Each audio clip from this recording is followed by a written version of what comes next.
Hola, bienvenida, bienvenido. Estás escuchando Ecoinsomnes. Soy Bruno Martín y estoy con Mario Juárez hoy. Hola, Bruno, ¿qué tal? Muy bien, ¿cómo estás tú?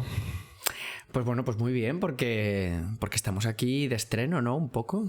Es que ellas no lo saben, las que están al otro lado de las ondas, aquí, que parecemos Orson Welles ahora, no saben qué estamos haciendo aquí, porque estamos empezando directamente, sin estructura, sin nada. Sin nada, Sí. todo por la ventana. Claro, y la gente se pregunta, ¿dónde está Pablo?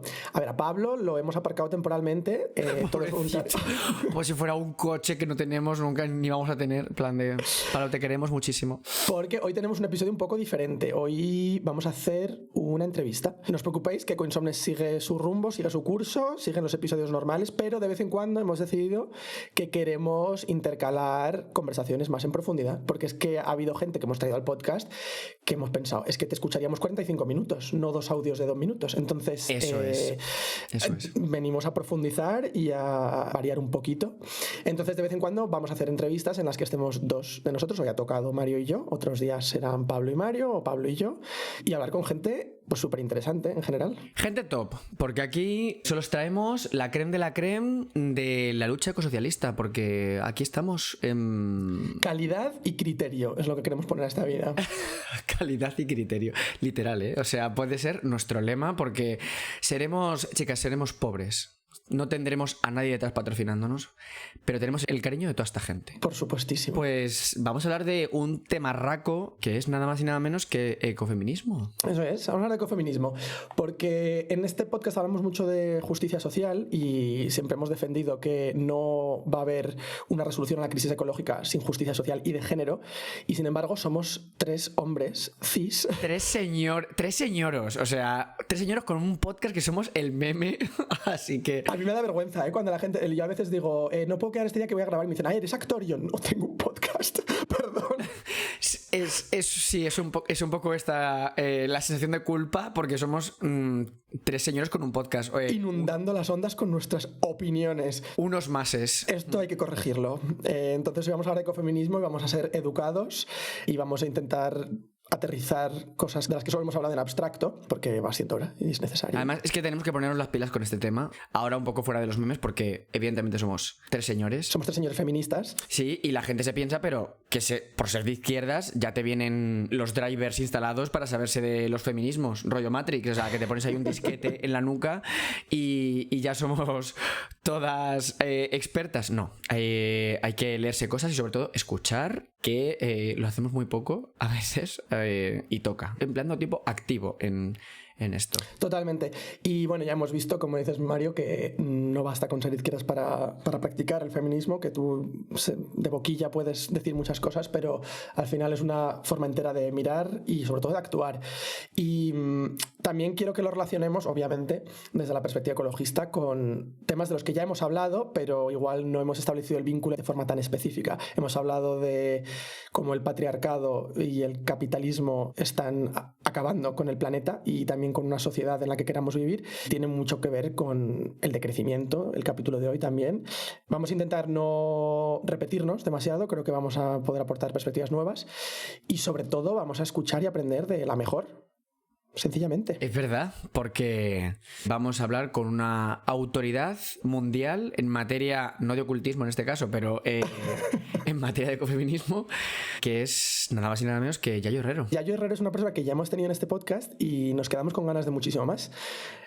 Es la principal referente quizá del ecofeminismo en España, una de las principales referentes del ecofeminismo. Es ingeniera, antropóloga y activista, ha sido coordinadora de Ecologistas en Acción, ha colaborado en muchas universidades y movimientos sociales. Medios, todo, lo ha hecho todo. Yayo lo ha hecho absolutamente. Es 360 totalmente. Y sobre todo, a lo largo de su carrera, Yayo ha defendido la necesidad de un cambio radical en la organización social, que es de lo que nos va a hablar ahora, espero. Nada, vamos a callarnos ya. Así que vamos a hablar con ella, por favor. Vamos.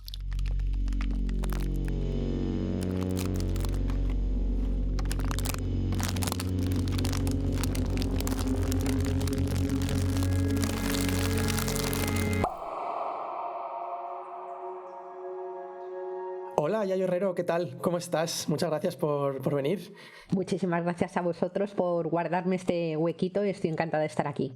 Gracias. ¿Cómo han ido los últimos días? ¿Qué tal te va en general la vida antes de que entremos en harina? Bueno, me va mucho mejor que al mundo, la verdad, creo.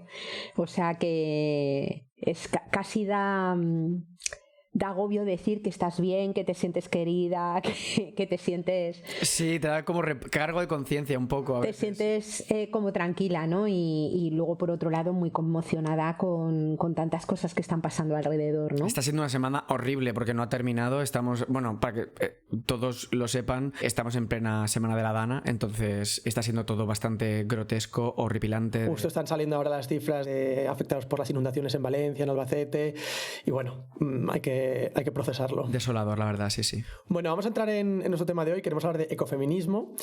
Yayo, tú a lo largo de tu carrera has trabajado en la intersección entre ecología y feminismo, y a mucha gente le sonará el término, pero a mucha otra gente no. Entonces, para situarnos de entrada, cuéntanos, ¿cómo se define el ecofeminismo? Y sobre todo, ¿por qué consideras que es un enfoque clave para abordar la crisis climática actual? Bueno, pues el ecofeminismo, lo primero que hay que decir es que es una corriente de pensamiento y un movimiento social, ¿no? Quiero decir que tiene desarrollo dentro de la academia en los ámbitos diferentes, como la filosofía, el urbanismo, la economía, ¿no? Es decir, diferentes perspectivas. Y luego, por otro lado, tiene un desarrollo importante que tiene que ver con la práctica y el activismo social, ¿no? Casi todas las pensadoras ecofeministas importantes han sido, a su vez, importantes activistas en diferentes territorios, ¿no? Este es como un primer elemento que a mí me parece importante. Es como cuando eres científico que trabaja con temas de clima, llega un momento en el que tienes la sensación de que algo tienes que hacer, ¿no? Y terminas también teniendo una práctica importante política. ¿Qué es lo que plantea la mirada ecofeminista? Pues algo que cuando se cuenta a todo el mundo le parece que es de perogrullo, ¿no? Lo que plantea es el reconocimiento de lo que somos como especie humana, ¿no? Lo que somos como especie viva. Y somos un animal especial que se integra en una trama de la vida. Esa trama de la vida está formada por aire, por agua, por plantas, por microorganismos, bacterias, animales, tierra, ¿no? Y lo característico de esa trama de la vida es que es la interacción de todos esos elementos entre sí los que generan las propias condiciones de posibilidad de existencia. Es decir, el agua es fruto del ciclo del agua y ahí intervienen todos esos elementos que he nombrado. El clima es fruto de un proceso de reajuste completo en el que intervienen todos los asuntos que he comentado. La propia producción de alimentos depende del sol, del agua, de los minerales, de las propias plantas, de la fotosíntesis. Es decir, somos un animal inserto en una trama de la vida que es la que crea las posibilidades de que estemos vivos y vivas, y eso significa que somos seres radicalmente ecodependientes, ¿no? Una ecodependencia que se liga de forma directa al hecho de que nuestro planeta tenga límites físicos. Por tanto, somos sujetos insertos en una trama de la vida que tiene límites. Que parece que a la gente se le olvida, ¿no? Que no vamos a vivir sin claro, sin todo lo que nos rodea. Claro, la clave es entender que no hay economía sin naturaleza, no hay tecnología sin naturaleza, no hay vida humana posible sin naturaleza, porque nadie fabrica el agua, nadie incluso fabrica el petróleo se extrae de la tierra, pero nadie lo ha producido. No debiéramos hablar de organización de países productores de petróleo o de países productores de cobre, porque nadie fabrica ni produce el cobre ni el petróleo. Se extrae hasta que ya no resulta posible o rentable ni económica ni energéticamente su extracción, que es cuando decimos de una forma simplificada que da síntomas de agotamiento, por así decir, ¿no? Pero además los seres humanos tenemos otra segunda dependencia que viene dada por el hecho, o en realidad es casi la misma dependencia, ¿no? Pero la quiero separar para que se entienda qué es el ecofeminismo, ¿no? Que viene dada por el hecho de que los seres humanos somos seres que habitamos un segundo territorio más íntimo y más próximo, que es nuestro cuerpo. Los seres humanos vivimos encarnados en cuerpos que decimos que son vulnerables. ¿Y qué quiere decir que un cuerpo es vulnerable? Pues quiere decir que es un cuerpo necesitado. Es decir, todos los seres humanos tenemos necesidades de agua, de alimento, de energía, de vivienda, de cuidados, de refugio, de sentido de pertenencia, de afectos, de reconocimiento, de salud, ¿no? De educación. Y cuando todas esas necesidades no están cubiertas, lo que sucede es que la vida humana o no es viable y sucumbe, es decir, o no es posible, o es una vida precaria, una vida que duele vivirse. Por eso, ir reconociendo que todas esas necesidades que he nombrado no se pueden satisfacer en solitario, que siempre hay que hacerlo en relación con otras personas, decimos que además de ser dependientes de la trama de la vida, somos especialmente dependientes de otras personas que forman nuestra comunidad o que forman nuestra sociedad, ¿no? Esto quiere decir que no hay ningún ser humano que pueda considerarse a sí mismo plenamente autónomo o independiente. Todos somos y vamos a ser dependientes, sobre todo en algunos momentos del ciclo vital, como es la infancia, la vejez, los momentos de enfermedad, en realidad a lo largo de toda la vida, ¿no? Esto recuerdo que nos lo comentaste cuando estuviste de invitada en el episodio que hicimos sobre decrecimiento, y lo hemos recuperado mucho, de hecho, en los episodios posteriores, este concepto de que somos ecodependientes, pero también somos interdependientes, ¿no? Son las palabras que usaste. Eso es. Absolutamente. Se pierde mucho las infraestructuras sociales, ¿no? Cuando hay un entramado materialista muy grande por el medio.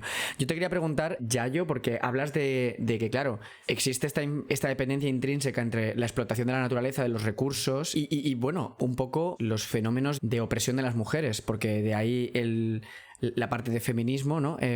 ¿Podrías explicarnos un poco cómo se ha establecido e intensificado esta conexión a lo largo de la historia, ¿no? O sea, cómo se interrelaciona la explotación natural con la explotación corporal que estabas diciendo ahora mismo, a nivel de, bueno, esos cuerpos vulnerables, esa precariedad, esa opresión que muchas veces en el plano de lo social vemos y sentimos?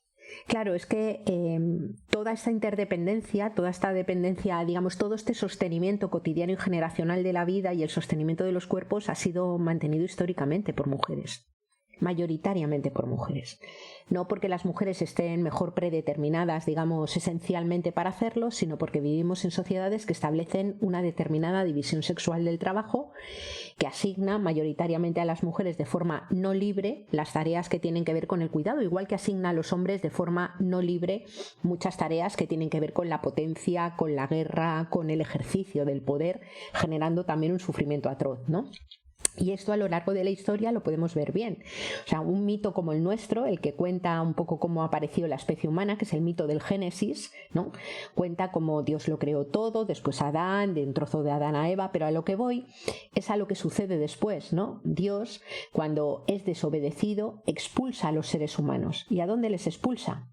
A la tierra.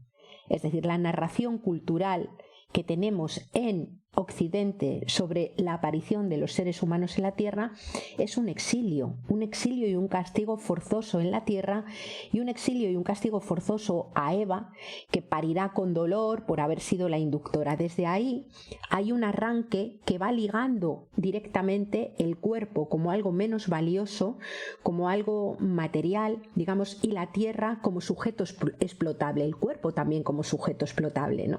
Esto que podría parecer del mito del Génesis nos lo vamos a encontrar en la filosofía de Descartes, en la filosofía de Newton, mucho en la filosofía de Bacon, que son los padres, digamos, de una buena parte del conocimiento y del modelo de ciencia que se ha extendido en Occidente, ¿no? Bacon dice en su obra que el conocimiento es poder, que el conocimiento implica someter a la tierra para arrancarle todos sus secretos y conseguir estremecerla hasta sus fundamentos. Y dice que ese conocimiento y ese poder es el que va a permitir revertir la caída de Eva.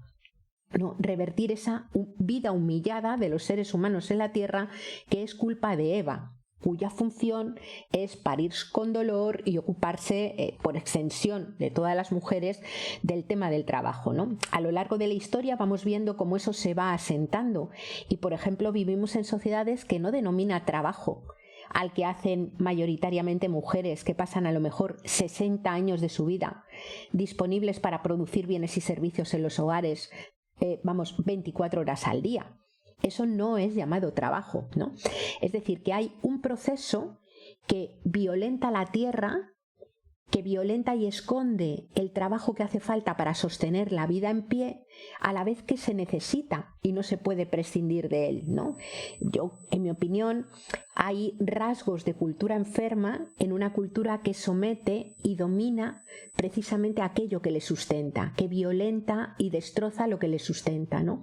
Y bueno, ahí si tuviéramos tiempo podríamos hablar de todos esos rasgos a lo largo de la historia, la filosofía, la propia conformación de la ciencia, la economía, donde son bastante evidentes y muestran un poco cómo entendemos hoy el mundo, ¿no? Claro, y has tocado ya el tema de los cuidados, que es como central a la mirada ecofeminista, y reconocer que los cuidados son trabajo y es el trabajo pues, del que más ampliamente se hace. Quiero que hablemos de esto más en detalle en la segunda mitad del podcast, pero antes, volviendo a la definición de ecofeminismo, también se oye más ecofeminismos en plural, ¿no?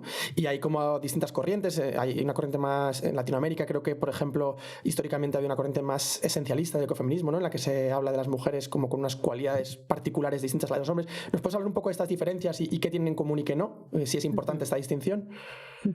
Bueno, en realidad la corriente esencialista es una corriente que surge en Occidente, no tanto en Vale. América Latina, ¿no?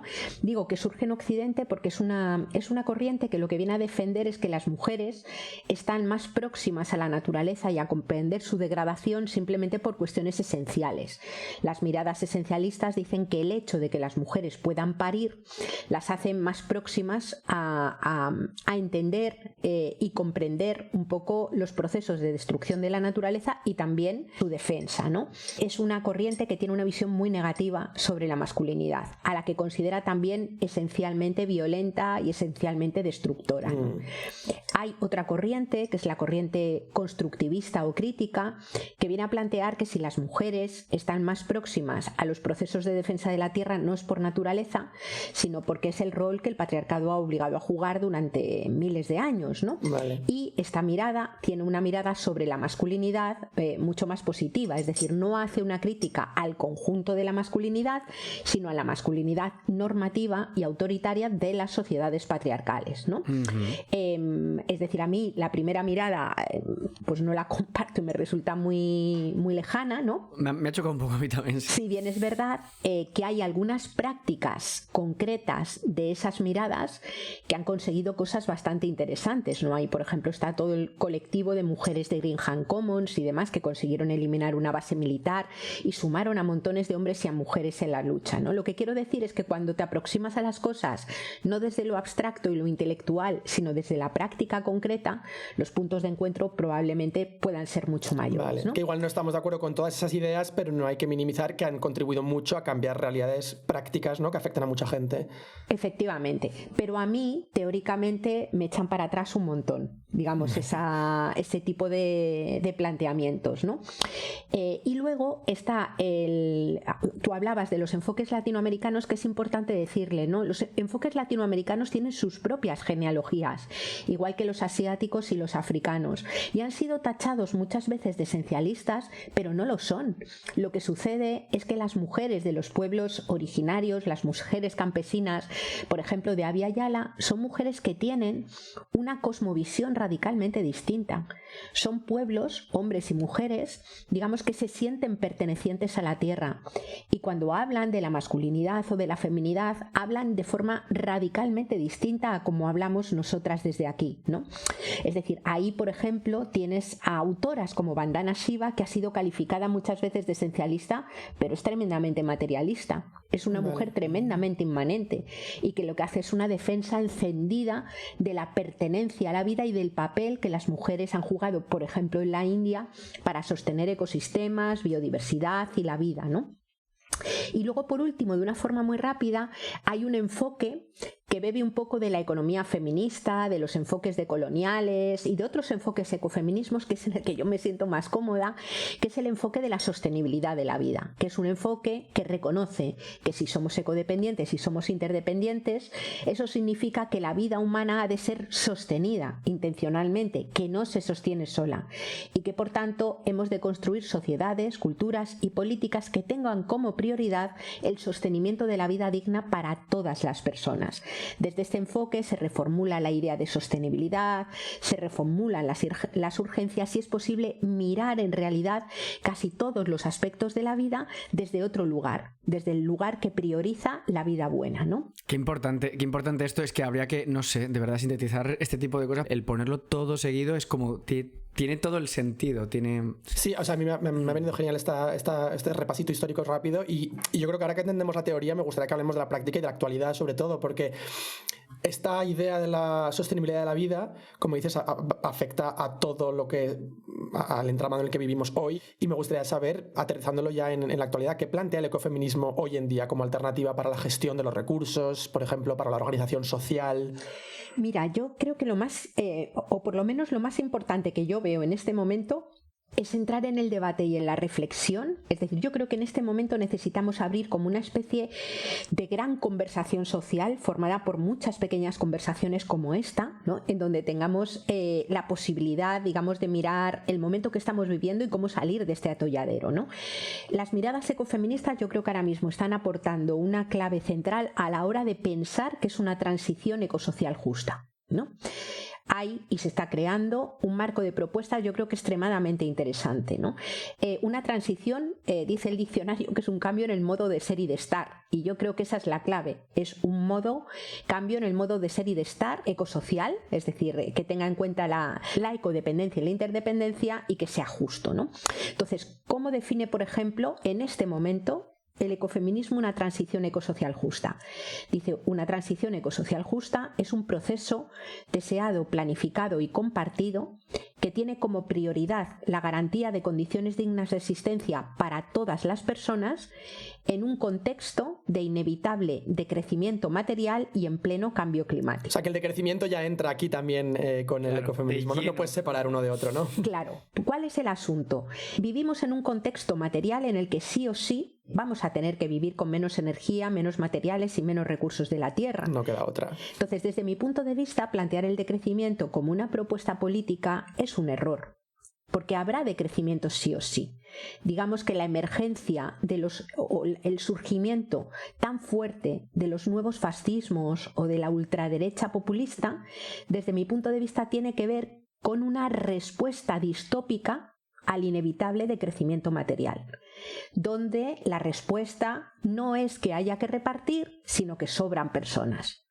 Esa es la respuesta distópica. Wow. Y qué duro escuchar esto así. Es brutal, o sea, pero hay que mirarlo cara a cara. O sea, que no es tanto que no comparten el diagnóstico, es que no coinciden en la solución. Efectivamente. Claro, no quieren compartir, porque son clases hegemónicas, al fin y al cabo. Y hablamos, o sea, el surgimiento de la islamofobia, lo que está sucediendo con las personas migrantes en las fronteras, la explosión de racismo, es decir, a cada manifestación de crisis ecosocial, desde estas miradas misóginas y racistas se responde con racismo, ¿no?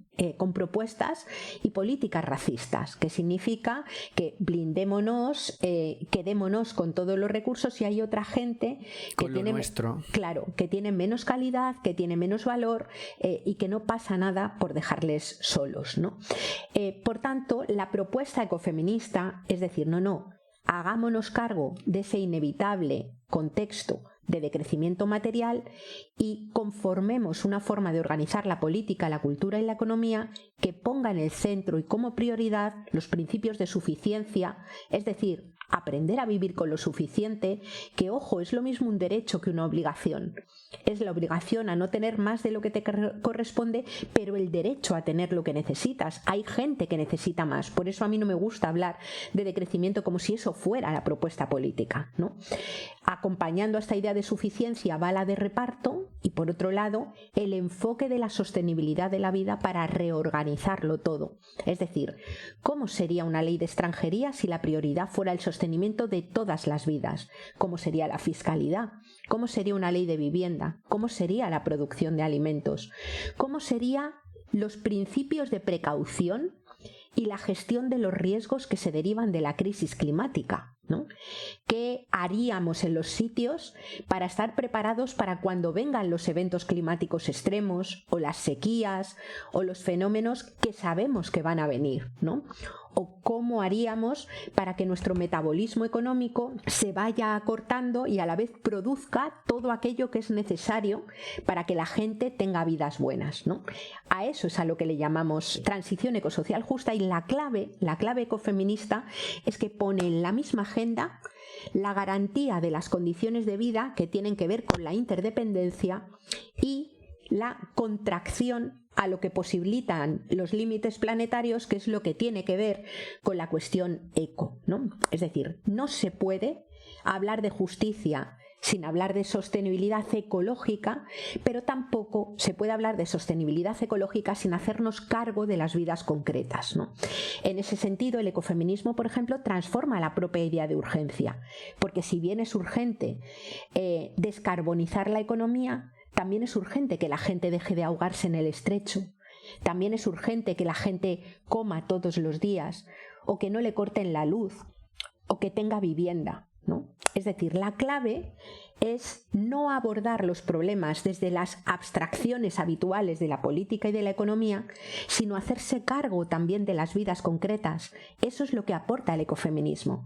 Aporta que las transiciones, los cambios, han de hacerse cargo también de la vida concreta. Al final, no ocuparte de las vidas concretas es también un gran privilegio del patriarcado, digamos que se ha centrado en la abstracción, y al final puede estar en la abstracción quien no se ocupa de lo concreto, ¿no? No sé si me he explicado bien. Sí. Y además el tema de dignificar, volver a dignificar la vida como tal, simplemente por ser la vida. Es que es algo que se nos olvida en esta vorágine de construir, de PIB, de seguir creciendo. Yo te quería preguntar, Yayo, porque esto nos lo encontramos muchísimo a la hora de traer este tipo de temas a la mesa, y es que hay una serie de interlocutores siempre que tenemos delante que nos llaman utópicos y que siempre estamos pensando en los proyectos estos buenistas de esto queda muy bien sobre el papel y en los círculos académicos, pero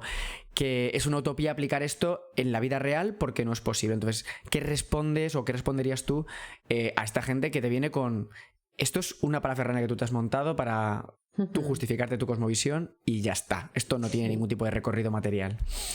A ver, yo diría que no hace falta más que mirar la realidad, ¿no? Mira, hay una serie que no sé si conocéis que se llama Colapso, que tiene un capítulo... La conozco pero no la he visto, tengo que confesar. No la hemos visto.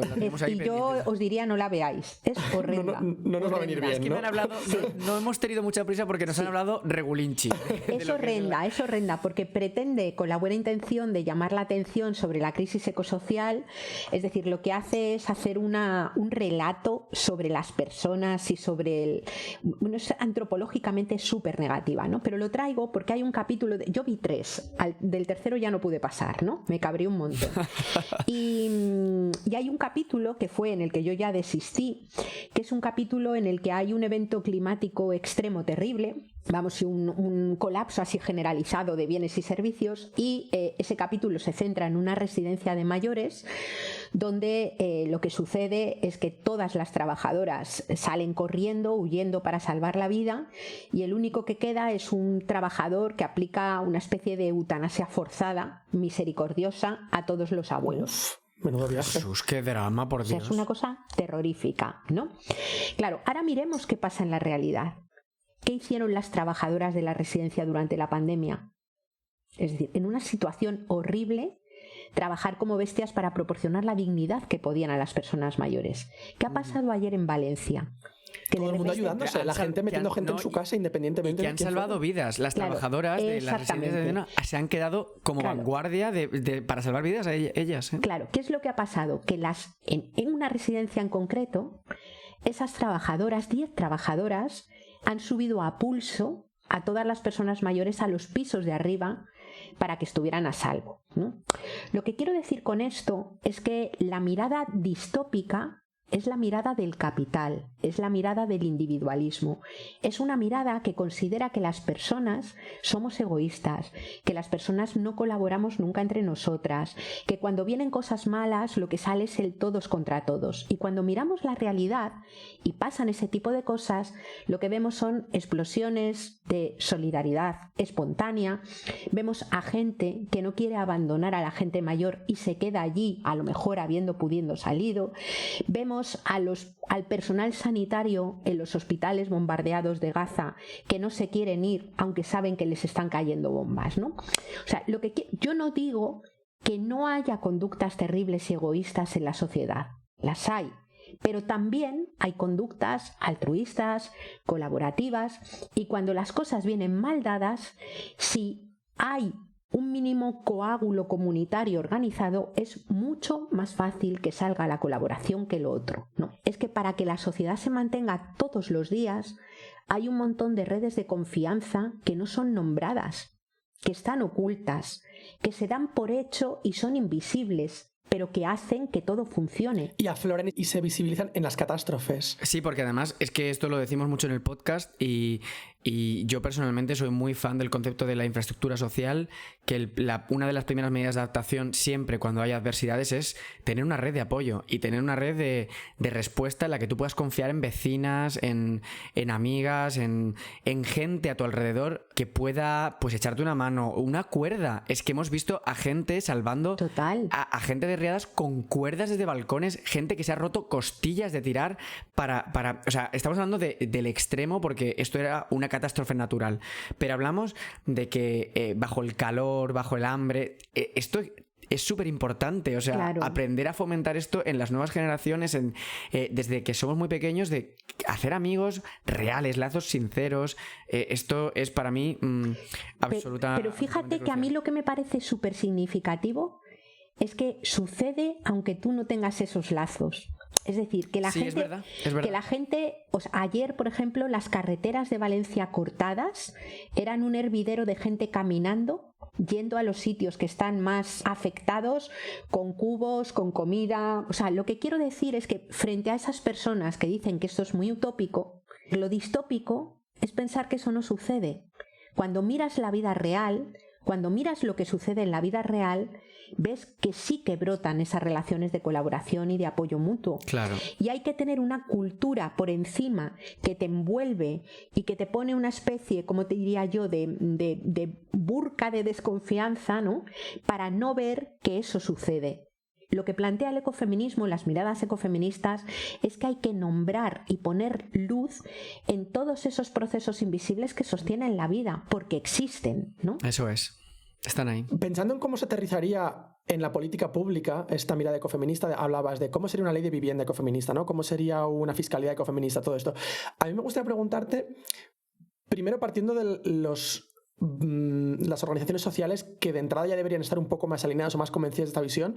Hablo de los movimientos ecologistas y los movimientos feministas actuales.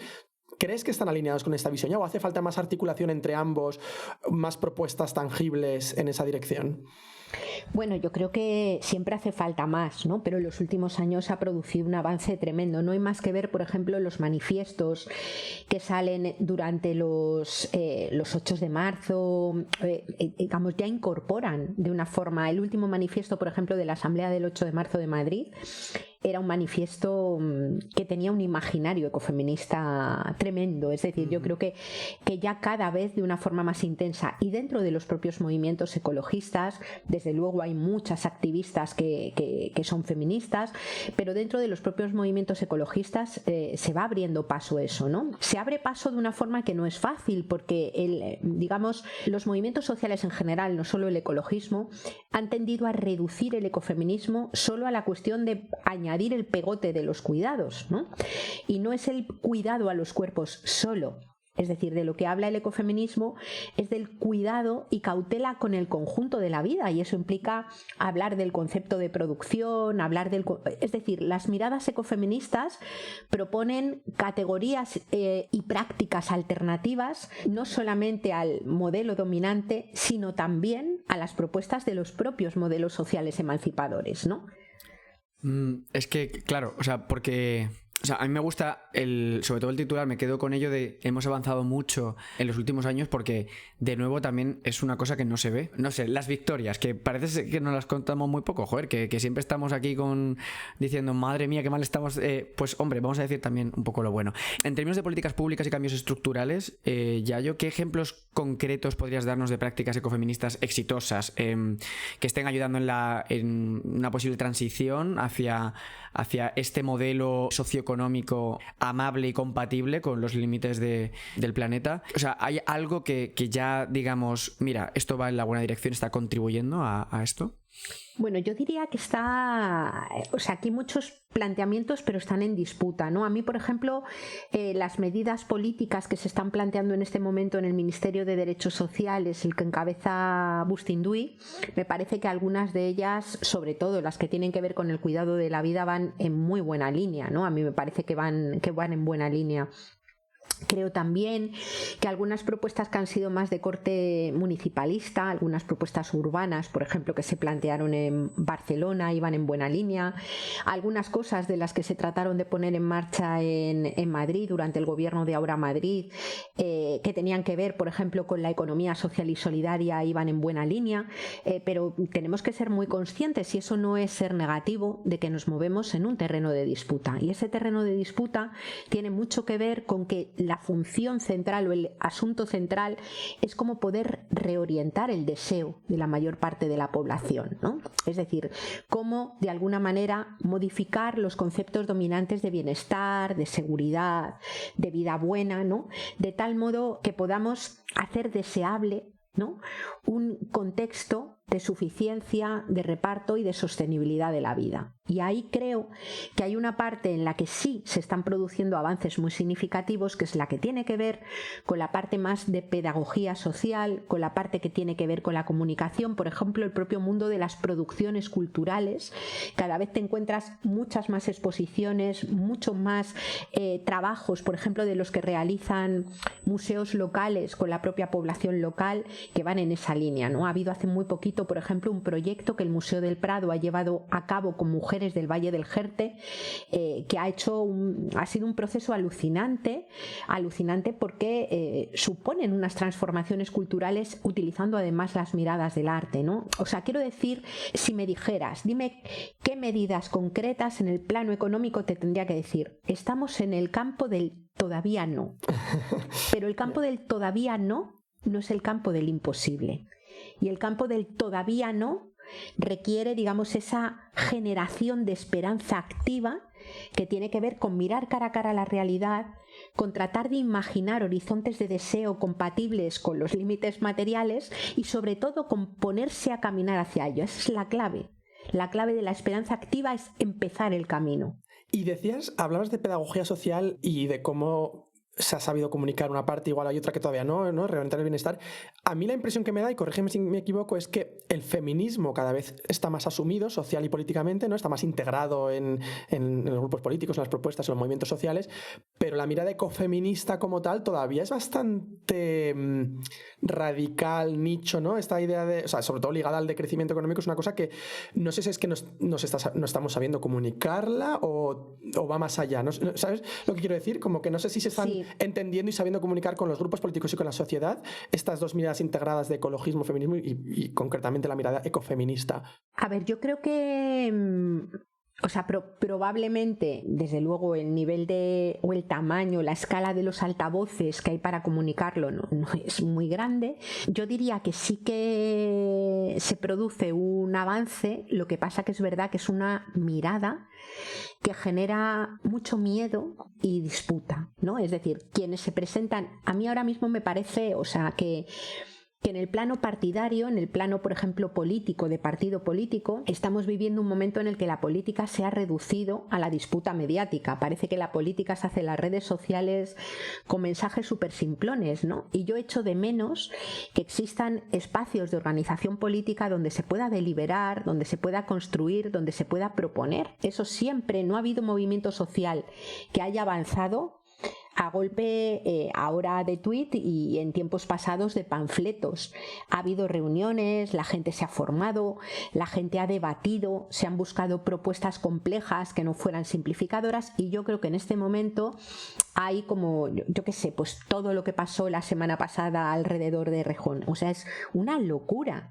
Es una locura de un mensaje detrás de otro, un tema casi de abordaje tipo sálvese quien puede, que no permite abordar de forma compleja lo que habría que abordar, que es cómo son las relaciones políticas, cómo son las relaciones entre personas, cómo construimos relaciones que sean, respetuosas con la gente. Eso hay que abordarlo políticamente con serenidad. Por supuesto que lo que sea delictivo hay que frenarlo de forma inmediata, pero yo no creo que podamos cambiar ni la mirada sobre la tierra ni la mirada sobre las relaciones entre personas simplemente a golpe de tuit o a golpe de denuncias anónimas solo, ¿no?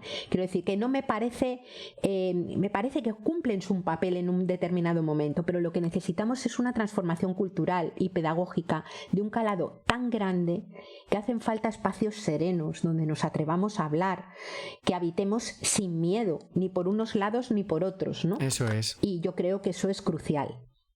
Eso es, pues, y qué importante, porque de verdad vivimos en una espiral de cosas malas que hemos hablado antes, casi te sientes mal por decir, bueno, estoy en paz últimamente, así que no sé si lo estoy haciendo bien o mal, estamos con la culpabilidad de sentirnos bien, chicas, estamos muy regular si ya estamos en este ámbito. Recojo esto y voy a abrir un melón que a mí me interesa muchísimo, y es que hemos hablado de cuidados, hemos pasado por encima tangencialmente de ello, y de hablar de medidas concretas. En todo esto, a mí me gustaría poner el acento aquí en esta palabra, en cuidados, y en darle más espacio en esta entrevista, porque es un término que a mí tengo la impresión de que empieza a percibirse como una palabra comodín. Total. Por muchísimos sectores, una palabra sin fondo, sin recorrido, un poco para meter ahí un batiburrillo de ideas, y además es percibida a veces como floja, ¿no? Como blanda.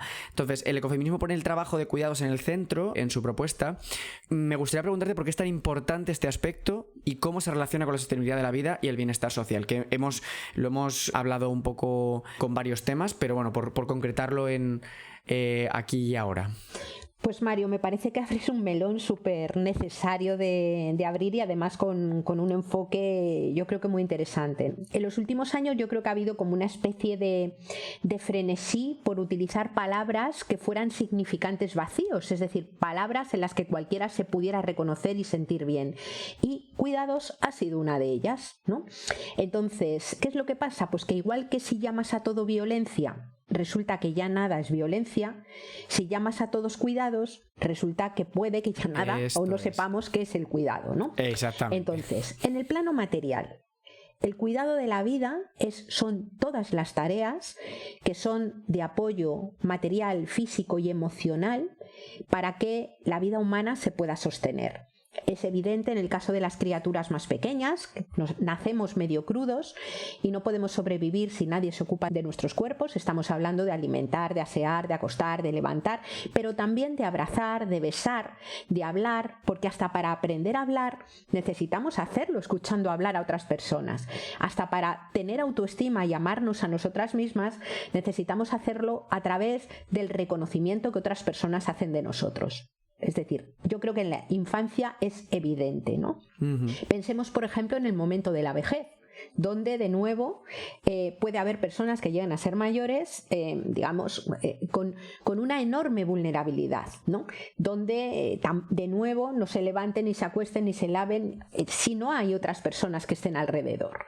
Pensemos en la diversidad funcional.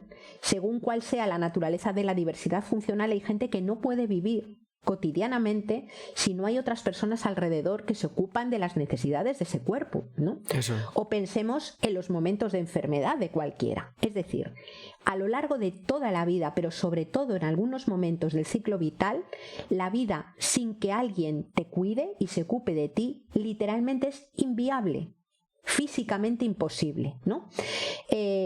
Ahí tenemos que añadir que hay sujetos en edad de poder autocuidarse y de ocuparse de otras personas que deliberadamente no lo hacen.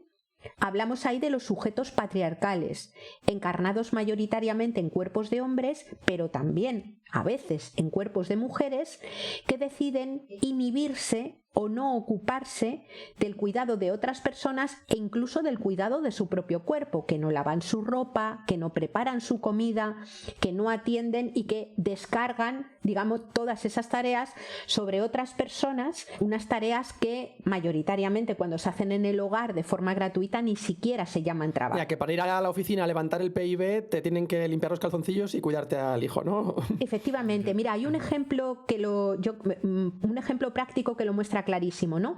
Los trabajadores que desempeñaron su profesión en Uralita enfermaron. ¡Qué generación! Digamos, esnifando literalmente amianto, ¿no? Fue una generación que enfermó entera. Afortunadamente, en los últimos años se han producido denuncias y Uralita ha tenido que ocuparse, digamos, y pagar las indemnizaciones a muchos familiares o incluso personas que todavía estaban enfermas, ¿no? Uno de los únicos juicios que se perdió en primera instancia fue el de las mujeres de los trabajadores, que enfermaron lavando la ropa. Ellos llegaban con el mono sucio y lleno de polvo, ellas lo sacudían, lo metían en la lavadora y esnifaron el mismo polvo que esnifaron ellos, ¿no? Y el asunto fue que cuando denunciaron, porque también enfermaron, el juez dijo que ellas no eran trabajadoras y que por tanto Uralita no tenía ninguna responsabilidad con ella. En segunda instancia ganaron el juicio, porque lo que se justificó fue que había una parte del trabajo que no había terminado en la puerta de la fábrica. Había una parte del trabajo que tenía que ver con lo que hay que hacer para que ese trabajador volviera a aparecer al día siguiente lavado y planchado en su puesto de trabajo. Eso ¿no? es. Y eso se hace fuera del trabajo, ¿no? Y lo hacen personas que no están asalariadas. Lo hacen personas cuya tarea ni siquiera se llama trabajo, ¿no? Lo que quiero decir es que para que exista producción en términos capitalistas hay una precondición que es la producción y la reproducción de la vida. Y esas muchas veces se hace en espacios que son invisibles a la economía, como son los hogares, ¿no? Incluso cuando lo hacen personas pagadas, empleadas domésticas, ¿no? Estamos hablando de las empleadas probablemente peor valoradas y peor pagadas del mercado laboral. Un trabajo que ha sido históricamente migrante. Primero las chicas que venían de los pueblos a servir a la ciudad y posteriormente, según la economía se globaliza, mujeres que vienen a trabajar a las residencias, que vienen de otros países. ¿Y de qué países? De los mismos países que vienen las materias primas que sostienen nuestras economías. Es decir, tanto en términos de codependencia como en términos de interdependencia hay una relación colonial con los otros territorios. Por eso no puedes dejar de mirar desde la mirada ecofeminista esas relaciones entre ecologismo, feminismo, pero también lo que se deriva de la dinámica colonial, que es también tremendamente importante, ¿no? Por tanto, el trabajo de cuidados es un trabajo material crucial para sostener la vida, que no es solamente cambiar un pañal o dar de comer a quien no puede, sino que tiene que ver también con toda una relación que es emocional. Es un trabajo costoso porque hay que mover cuerpos y kilos de cuerpos, es un trabajo que conlleva acarrear físicamente materiales, pero que conlleva también un trabajo emocional tremendo. Es decir, imaginemos, por ejemplo, a una interna, una trabajadora interna, de 40 años, viviendo las 24 horas del día, excepto 2 tardes a la semana, la misma vida que vive una persona demenciada de 95. Es súper difícil. Pongámonos en esa piel. Tú caminas a su velocidad si puedes caminar, tienes sus conversaciones si es que puedes hablar, y tu vida es un trabajo eso emocionalmente es brutal. Es brutal, ¿no? Pero ese trabajo, si no se hace, lo que sucede es que la vida de esas otras personas que han de recibirlo es una vida o inviable, o precaria, o dura, o triste, ¿no? Entonces, la clave, desde las perspectivas ecofeministas y de la economía feminista, es garantizar el derecho de todas las personas a ser cuidadas, indudablemente, porque sin cuidados no hay vida. Pero garantizar a su vez el derecho de todas aquellas personas que cuidan a hacerlo en condiciones de dignidad. cuando son trabajadoras con sus condiciones laborales y cuando no son empleadas, cuando no están empleadas, con condiciones también de reparto del trabajo social y de reorganización de los tiempos que permitan que el conjunto social se haga cargo de ello y que no les caiga a plomo solamente a ellas porque son las mujeres de la familia. Claro, y es que incluso cuando se hace de buen gusto, ¿no? Una madre que no ha tenido trabajo porque ha sido ama de casa, por ejemplo, toda su vida y lo ha hecho porque, digamos entre comillas, porque quería, ¿vale? Pero que no le ha importado. Incluso en esos escenarios yo cada vez veo más en mi entorno, pues mujeres que se separan de mayores o enviudan y luego no pueden jubilarse pronto, no tienen pensiones porque ha sido un trabajo invisible toda su vida y que el sistema y la fiscalidad en la que vivimos no reconoce tampoco. Claro. Totalmente. No, es que además, o sea, ese tema de lo hago porque quiero presupone también muchas veces como una especie de losa social que le cae a las mujeres en donde... Y hay de ti si no quieres, ¿no? Claro, el poder decir, ahí muchas veces no puedes expresar el no consentimiento. Tú mira el castigo social que tiene decir no me quiero ocupar de mi madre o de mi padre, ¿no? Es decir, la culpa, el peso que cae sobre personas a las que se les presupone estar deseando renunciar a sus sueños y proyectos para poner sus tiempos al servicio de otras personas es tremendo, ¿no? Y yo, por ejemplo, que he tenido una maternidad deseada, no todo el tiempo de mi maternidad he estado igual de feliz. Es decir, que tienes momentos en los que dices, o sea, ahogaría a la hija, ¿no? Es decir, que no es un mundo de blancos y negros, de mujeres ángeles del hogar que están deseando la lógica del cuidado. Hay una realidad material que también es emocional y es que es un trabajo intenso, es un trabajo costoso y sobre todo es un trabajo imprescindible para la vida, ¿no? Y en la línea de lo que decía Mario, lo que está pasando recientemente es que el término de cuidado se empieza a aplicar a todo, ¿no? Es decir, yo puedo decir, por ejemplo, que dejo de hacer una determinada cosa que me corresponde hacer porque tengo que autocuidarme, ¿no? Y me pongo yo en el centro y la lógica del autocuidado funciona como una lógica que permite, de alguna manera, quitarte de encima responsabilidades u obligaciones que tiene todo el mundo. Ojo, hay que autocuidarse, hay gente que se autoexplota, hay gente que se automachaca, ¿no? Es decir, pero a veces empezamos a llamar autocuidado a desresponsabilizarte y a no querer mirar cosas que están pasando alrededor, ¿no? O, por ejemplo, empezamos a llamar falta de cuidado a que el mundo o la sociedad o los grupos que tienes alrededor no funcionen como tú deseas. O sea, hay una parte del autocuidado que tiene que ver también con ser capaz de gestionar tu propia frustración. Pongo un ejemplo un poco tonto, ¿no? Un movimiento social donde se produce un debate, se termina votando y hay una votación abrumadoramente mayoritaria en una línea y quedan 1, 2 o 3 personas solas en la defensa del proceso contrario, ¿no? Y entonces el planteamiento es: yo no me he sentido cuidada, ¿no? Claro, es decir, es doloroso quedarte sola. Es doloroso que un colectivo en el que participas tome una decisión que tú no compartes, pero ahí caben 2 cosas: o sales del colectivo porque a lo mejor ya no te sientes cómoda en esos planteamientos, o si has participado en un proceso democrático, honesto, abierto, deliberativo y no has convencido, es doloroso, pero ese dolor también tienes tú una responsabilidad de trabajártelo.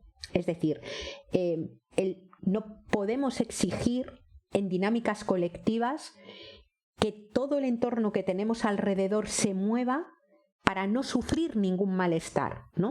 Es decir, que suframos malestar, que tengamos dolor, no significa que no hayamos sido cuidadas. No siempre. Es decir, el malestar a veces tiene que ver, es una relación también, digamos, que tiene que ver con lo que somos como personas. No siempre estamos felices. A veces sufrimos el desamor, a veces sufrimos una pérdida o una muerte dolorosa. Es decir, que el dolor, el miedo, la incertidumbre también forman parte del campo de sentimientos humanos, ¿no? No hay que infantilizarnos. Efectivamente. Que como adultos no tenemos que abusar de la infantilización ni de las emociones ni de los cuidados, y hay que actuar en consecuencia. Eso creo yo. Pues muchas gracias. Me da pena cerrarlo aquí porque me quedaría a vivir en esta conversación. La verdad que sí, está siendo maravillosa. Mira, para cerrar, yo te quería preguntar, con todo lo que hemos aprendido, a mí me gusta cerrar con recomendaciones siempre, es un poco cliché, pero ¿qué podemos hacer nosotros, los y las oyentes, para construir esta mirada ecofeminista en nuestro día a día? ¿Cuál es ese mensaje de si queremos aplicar esto en nuestra vida y queremos ser cada vez más personas que sumemos no solo a esta idea, sino a un movimiento que realmente se aplique? ¿En qué nos fijamos? ¿Qué cuestionamos? ¿Qué hacemos? O sea, yo diría que la clave es no estar sola. O sea, ahora mismo es un momento de estar organizada donde sea. Es decir, en una asociación de padres y madres de alumnos, un grupo feminista, una cooperativa de consumo, un club de lectura, es decir, estar con otros y otras, ¿no? Y desde ahí darse la mano y mirar la realidad cara a cara, o sea, no edulcorarla. Porque con otras y mirando la realidad cara a cara es cuando es posible imaginar y recorrer y empezar a recorrer un mundo diferente, ¿no? Y yo diría que hay una parte que tiene que ver también con recolocarnos, no sé si utilizar la palabra espiritualidad, porque suena un poco ñoña, es una espiritualidad laica en cualquier caso, ¿no? Yo siempre pienso que si un tío se murió el día 16, un tío republicano, que se muriera el día del 16 de abril de cuando se proclamó la República, moriría pensando que había conseguido todo lo que quería en la vida, ¿no? Lo que quiero decir con esto es que somos parte de una especie que lleva habitando la Tierra decenas de miles de años, y a lo largo de todos esos años cada persona que ha nacido y cada persona que ha muerto ha sido acogida y ha sido despedida.